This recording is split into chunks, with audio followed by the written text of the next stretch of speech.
Gilbert Deray, vos enfants ou les gens de votre entourage qui vont en boîte de nuit ce week-end, vous leur dites n'y va pas, c'est dangereux? Oui, c'est clair, je leur dis n'y va pas. Encore moins s'ils sont pas vaccinés. Ouais. Et parce que Mais il y a un pass sanitaire dans les discothèques pourtant. Oui, on a vu ce qui s'est passé avec le pass sanitaire dans d'autres pays, avec des explosions des infections pour diverses raisons. La première, je vous l'ai dit, c'est pas parfait. Le test PCR est loin d'être parfait. La deuxième raison, c'est qu'à l'évidence, il y a eu des fraudes, puisqu'il n'y a pas de contrôle d'identité.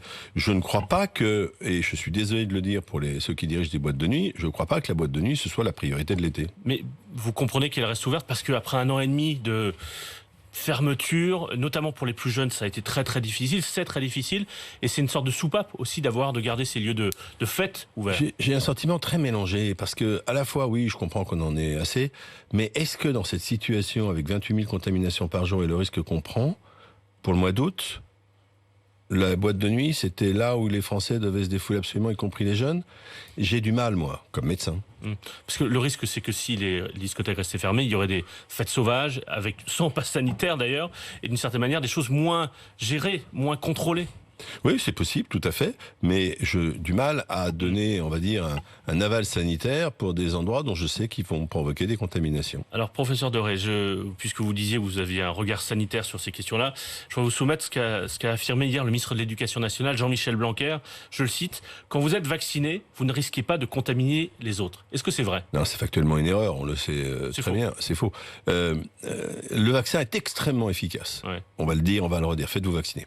Il vous diminue le risque d'avoir une forme grave de plus de 90%. C'est incroyablement efficace. C'est une des plus belles choses qu'on ait vues. On sait par contre qu'évidemment, on peut quand même attraper le virus, que ça, le vaccin, ça vous empêche pas le virus de rentrer en vous. Et on peut le transmettre beaucoup moins que si on n'était pas vacciné. On a bien dit beaucoup moins, mais néanmoins pas zéro. Néanmoins, on comprend quand même la logique. Par exemple, les vaccinés aujourd'hui ne seront plus considérés comme cas contact, même s'ils ont été à proximité de quelqu'un qui a été testé positif. On comprend quand même cette logique que on peut pas rester dans la situation où chaque personne en contact avec une personne positive est cas contact, doit s'isoler, etc.